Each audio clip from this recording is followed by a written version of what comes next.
வணக்கம். முனைவர் கி ராம் கணேஷ். இன்றைக்கி நாம் தமிழ் விடு தூது என்ற நூலிலிருந்து 71வது கண்ணியிலிருந்து 80வது கண்ணி வரைக்கும் இருக்கக்கூடிய பாடலடிகளுக்கான பொருளை இந்த பதிவில் பார்க்க போகிறோம். நாம் பார்க்கக்கூடிய இந்த அடிகள் எல்லாமே தமிழினுடைய அந்த இலக்கண நிலைப்பாடுகளை பற்றி சொல்லக்கூடிய வகையில் அமைஞ்சிருக்கு. இதில் பாருங்களேன், மண்ணில் குரம் என்றும் பல் என்றும் கொள்வார், கொடுப்பாய்க்கு உறவு என்று 3 இனத்தும் உண்டோ அப்படின்னு. அதாவது குரம் அப்படின்னு சொல்லுவாங்க, பல்லு அப்படின்னு சொல்லுவாங்க. இதையெல்லாம் இருந்தும் மண்ணுலகத்தோர் உன்னை ஏற்றுக்கிறாங்க. பொதுவாக குரம் அப்படிங்கிறது குற ஜாதியை குறிக்கக்கூடியதுன்னு சொல்லுவாங்க, பல்லு என்பது பல்லர் ஜாதியை குறிக்கக்கூடியதுன்னு சொல்லுவாங்க. ஆனால் அது இருந்தும் உங்கள்கிட்ட எடுத்துக்கிறாங்களே, ஏன்னா உன்னுடைய இதில் அந்த தாழ்வு கிடையாது, உன்னுடைய இலக்கியத்தில் அந்த மாதிரி தாழ்வு கிடையாது அப்படின்னு சொல்கிறாங்க. அதில் குரத்தை கொடுக்கக்கூடியது பல்லு, இது பல்லு குரத்தை கொடுக்கக்கூடியது உனக்கு தாழிசை துறை விருத்தம்னு சொல்கிறாங்க. அனுலோமர், பிரதிலோமர், சங்கரா ஆகிய 3 தாழ்ந்த சாதிகளிலும் உறவுண்டோ அப்படின்னு கேட்குறாங்க. அப்போ இந்த செய்தியெல்லாம் இதில் சொல்லப்பட்டிருக்கிறது. அதற்கு அடுத்த அடியில் என்ன சொல்கிறாங்கன்னா, 72வது அடியில் திறம் எல்லாம் வந்து என்றும் சிந்தாமணியா இருந்த உனை சிந்து என்று சொல்லிய சிந்துமே. அதாவது கவிதை திறம் எல்லாமே பொருந்தி இருக்கக்கூடிய சிதறாத மணி, அதாவது சீவக சிந்தாமணின்னு ஒரு காப்பியம் இருக்குது இல்லையா, அதை சொல்கிறாங்க. அப்படியாக அந்த சிதறாத மணியாக இருக்கக்கூடிய உன்னை சிந்து அப்படின்னு சொல்லக்கூடிய நாக்கு சிந்தும். சிந்து அப்படிங்கிறது ஒரு பாவகையாக குறிப்பிடுவாங்க. அதற்கடுத்து பாருங்கள், அந்தரம் போல் முற்று முழந்த தேவர்களும் முக்குணமே பெற்றார், நீ குற்றமிலா 10 குணம் பெற்றாய். அதாவது விண்ணில் இருக்கக்கூடிய அந்த தேவர்கள் இருக்காங்க இல்லையா, அவங்களுக்கு கூட 3 குணம் தான் இருக்குது. சத்துவம், ராசதம், தாமதம் அப்படிங்கிற 3 குணங்கள் தான். ஆனால் நீ குற்றமில்லாத செறிவு, தெளிவு, சமநிலை, இன்பம், ஒளிகிசை, உதாரம், அந்த உய்த்தலில் பொருண்மை, காந்தம், வலி, சமாதி அப்படிங்கிற 10 குணங்களை பெற்றிருக்கிறாய் அப்படின்னு குறிப்பிடுறாங்க. அதற்கடுத்த கண்ணி பாருங்களேன், மற்றொருவர் ஆக்கிய வண்ணங்கள் 5 மேல் உண்டோ, நீ நோக்கிய வண்ணங்கள் 100 உடையாய். அதாவது தமிழில் இலக்கணத்தில் 100 வண்ணங்கள் இருக்கிறதாக சொல்லுவாங்க.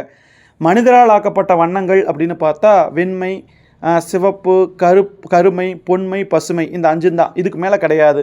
ஏன் 7ல் 2 5 மட்டும்தான் குறிப்பிடுறாங்க. ஆனால் நீயோ புலவர்கள் எல்லாம் மகிழக்கூடிய குரில், அகவல், தூங்கிசை வண்ணம் முதல் இடை மெல்லிசை வண்ணம் வரையிலான 100 வண்ணங்களை கொண்டிருக்கிறாய் அப்படின்னு சொல்கிறாங்க. அப்போ இந்த இடத்துல வண்ணம் அப்படிங்கிறது கவிதைகளினுடைய இசை வண்ணமாக சொல்லப்பட்டிருக்கிறது.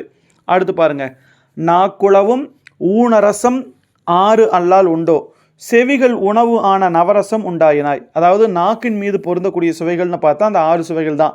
இந்த கைப்பு, புளிப்பு, துவர்ப்பு, உவர்ப்பு, காரம், இனிப்பு 6க்கு மேலே இல்லை. அது கூட குறையுடையவை தான். ஆனால் நீயோ காதுகளுக்கு உணவாக இருக்கக்கூடிய 9 சுவைகளை பெற்றிருக்கிறாய். அந்த நவரசம் என்று சொல்லுவார்கள் அல்லவா, அந்த 9 சுவைகளையும் நீ பெற்றிருக்கிறாய் அப்படின்னு குறிப்பிடுறாங்க. அதற்கு அடுத்தபடியாக பார்த்தா, ஏனோர்க்கு அழியா வனப்பு 1 அல்லது அதிகம் உண்டோ, ஒளியா வனப்பு 8 உடையாய். அதாவது பொதுவாக மக்களுக்கு அப்படின்னு பார்த்தா அழகுன்னு பார்த்தா 1க்கு மேலே கிடையாது, ஒரே ஒரு அழகு தான். ஆனால் உனக்கு அம்மை, அழகு, தொன்மை, தோல், விருந்து, இயைபு, புலன், இளைபு ஆகிய 8 வனப்புகள் உடையவளாக நீ இருக்கின்றாய் அப்படின்னு சொல்கிறாங்க. அப்போ அந்த தமிழுக்கு 8 அழகுகள் உண்டு அப்படின்னு சொல்கிறாங்க. இதெல்லாம் இலக்கணத்தில் சொல்லப்படக்கூடியவை தான். அதுக்கடுத்து பாருங்களேன், மொழிவேந்தர் வாங்கு பொருள்கோள் வகை 3 பெற்றார், நீ ஓங்கு பொருள்கோள் வகை 8 உள்ளாயே. அதாவது புலவர்கள் புகழ்ந்து பேசக்கூடிய மன்னர்கள் தானே வந்துற்ற பொருள், அவங்களுக்கு தானாக கிடைச்ச பொருள், வரியாக கிடைக்கக்கூடிய பொருள், பகைவரிடத்துலேருந்து கவர்ந்த பொருள்னு 3 தான் இருக்கும். ஆனால் உங்கள்கிட்ட எத்தனை பொருள் இருக்குது? இந்த பொருள்கோள் வகை சொல்லுவாங்க இல்லையா, ஆற்று நீர் பொருள்கோள், மொழிமாற்று, நிரல் நிறை, பூட்டுவில், தாப்பிசை, அலைமறி பாப்பு, கொண்டு கூட்டு, அடிமறி மாற்று அப்படின்னு உனக்கு 8 வகையான பொருள் இருக்குது. அதாவது அரசருக்கு கூட 3 பொருள் தான் இருக்குது. ஆனால் உங்கள்கிட்ட 8 வகையான பொருள் இருக்கிறது அப்படின்னு இந்த இடத்துல சொல்கிறாங்க. அதாவது மன்னனுக்கு பார்த்திங்கன்னா அவங்களுக்கு இயல்பாக கிடைக்கக்கூடிய பொருள், வரியாக கிடைக்கக்கூடிய பொருள், பகைவரிடமிருந்து கவர்ந்த பொருள்னு 3 தான். ஆனால் உங்கள்கிட்ட அந்த பொருள் கொள்ளக்கூடிய வகை 8 இருக்குது அப்படின்னா 8 வகையான பொருள்களை பற்றி இந்த இடத்துல குறிப்பிடுறாங்க. அதற்கடுத்து பாருங்களேன், பாங்கு பெற ஓர் 30 அன்றி 50 உள்ளாய், உனை போல சீர் 30 படைத்த செல்வர் யார்.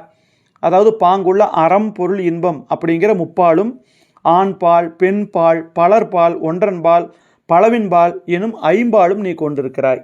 அதாவது அறம்பொருள் இன்பம்னு சொல்லிட்டு ஒரு 3 பால் சொல்லுவாங்க. நம்ம கேள்விப்பட்டிருப்போம். திருக்குறளில் அந்த பிரிவு உண்டு. அதே மாதிரி நம்ம பாலினம் பிரிப்போம் இல்லையா, உயர்தநிலை அகிர்நிலை, அதில் குறிப்பிடும்போது ஆண்பால், பெண்பால், பலர்பால், ஒன்றன்பால், பலவின்பால் அப்படின்னு 5 பால் கொண்டிருக்கிறது இந்த தமிழ். ஆனால் உலகோர் பார்த்தீங்கன்னா பசு, எருமை, ஆடு இந்த 3 பால்களை உடையவர்களாக இருக்கிறார்கள். அது மட்டும் இல்லாமல் உன்னை போல 30 சீர்கள் படைத்த செல்வர்கள் யார் இருக்காங்க? இந்த இடத்துல சீர் 30 சொல்லுவாங்க இல்லையா, அந்த எழுத்து ஆசை சீரில், ஓரசை சீரில் 2, ஈரசை சீரில் 4, மூவசை சீரில் 8, நான்கசை சீரில் 16. அதாவது சீர் அப்படிங்கிறது சிறப்புன்னு அர்த்தம், கவிதைக்குரிய சீர். இந்த மாதிரி உங்கள்கிட்ட 30 சீர் இருக்கிறது அப்படின்னு சொல்கிறாங்க. அப்போது அறம் பொருள் இன்பம்ங்கிற 3 பால் இருக்குது. ஆண்பால், பெண்பால், பலர்பால், ஒன்றன்பால், பலவின்பால்னு 5 பாலும் உனக்கு இருக்கிறது தமிழே. ஆனால் உலகோருக்கு அப்படி கிடையாது. பசுவினுடைய பால், எருமையினுடைய பால், ஆடு அது இருக்கும் இல்லையா, அதனுடைய பால்னு தான் இருக்குது. அது மாதிரி உன்னை போல் 30 சீர்கள் படைத்த செல்வர்கள் யாருமே கிடையாது, அந்த சிறப்புடையவங்க வேறு யாருமே கிடையாது அப்படின்னு சொல்லிட்டு இந்த ஓரசிச்சீர், ஈரசிச்சீர், மூவசிச்சீர், நான்கசிச்சீரை சொல்லி அது 30 சீர்களை இந்த இடத்துல குறிப்பிட்டு சொல்கிறாங்க.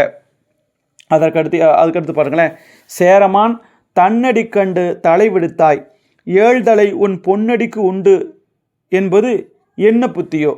அதாவது இதில் என்ன சொல்கிறாங்க அப்படின்னா, சேரமான் கணைக்கால் இரும்பறை நம்ம கேள்விப்பட்டிருப்போம். சேரமான் கணைக்கால் இரும்பறைக்கும் சோழ மன்னன் செங்கண்ணானுக்கும் இடையில் போர் ஏற்பட்டது. அந்த போரில் சேரமான் கணைக்கால் இரும்பறை தோற்றுவிட்டான். அந்த நேரத்தில் அவன் சிறையில் அடைக்கப்பட்டான். அப்போ அவனை போய் ஒரு புலவர் என்ன பண்ணார்னா விடுவிக்கணும் அப்படிங்கிற நோக்கத்தோட கோச்செங்கண்ணானை போய் புகழ்ந்து பாடுறார் அந்த புலவர். அதன் மூலமாக அந்த சேரமான் கணைக்கால் இரும்பறை விடுவிப்பதற்கான ஒரு சூழல் ஏற்படுது. அதைத்தான் இங்கே சொல்கிறாங்க. சேரமான் கணைக்கால் இரும்பறையினுடைய கால்களில் பூட்டப்பெற்ற தலைகளை கண்டதும், தலைனா நம்ம விலங்கு போடுவோம் இல்லையா, கையில் காலில் விலங்கு மாட்டுவாங்க இல்லையா, அதை சொல்கிறாங்க. அவற்றை நீ தான் விடுவித்தாய், உன்னுடைய பொன்னணைய, அதாவது பொன்னணையன்னா அந்த செய்யுளை சொல்கிறாங்க. அந்த செய்யுளடிகளுக்கு நேரொன்று ஆசிரிய தலை, நிறையொன்று ஆசிரிய தலை, வெண்சீர் வெண்தலை, இயற்சீர் வெண்தலை, களித்தலை, ஒன்றிய வஞ்சித்தலை, ஒன்றாத வஞ்சித்தலைன்னு 7 தலைகள் உண்டு என கூறுவது அறிவுளையோர் செய்யலாமோ அப்படின்னு சொல்கிறாங்க. அப்போ அந்த தலை என்பது அந்த விலங்கை குறிக்கக்கூடிய ஒன்று. விலங்குன்னா நம்ம ஆடு மாடு விலங்கல்ல, இது இந்த கையில் பூட்டுவாங்க இல்லையா, அந்த ஹேண்ட் கப் போடுவாங்களா, அந்த மாதிரி காலில் போட்டக்கூடிய ஒரு விலங்காக சொல்லப்படுகிறது. அது மட்டும் இல்லாமல் தலை என்பது அந்த கவிதையினுடைய யாப்பு உறுப்பு இருக்கும் இல்லையா, எழுத்து, அசை, சீர், தலை, அதை குறிக்கக்கூடிய ஒன்றாக இந்த இடத்துல சொல்லப்பட்டிருக்கிறது. இதுதான் இங்கே குறிப்பிடப்பட்டிருக்கூடிய செய்தி. அதற்கு அடுத்தபடியாக 80வது கண்ணி பார்ப்போம்.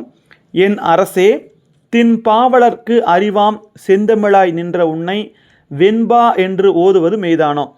அதாவது என்ன சொல்கிறாங்க, என்னுடைய அரசனாக விளங்கக்கூடிய தமிழே, ஆற்றல் மிக்க அந்த புலவர்கள் இருப்பாங்க இல்லையா, அந்த பாவலர்கள், அவங்களுக்கெல்லாம் அறிவூட்டக்கூடிய செந்தமிழாக இருக்கக்கூடிய உன்னை வெண்பா என்று கூறுவதில் உண்மை சிறிதளவு உண்டோ. என்ன செந்தமிழ்னு சொல்கிறாங்க, செம்மையான தமிழ்னு.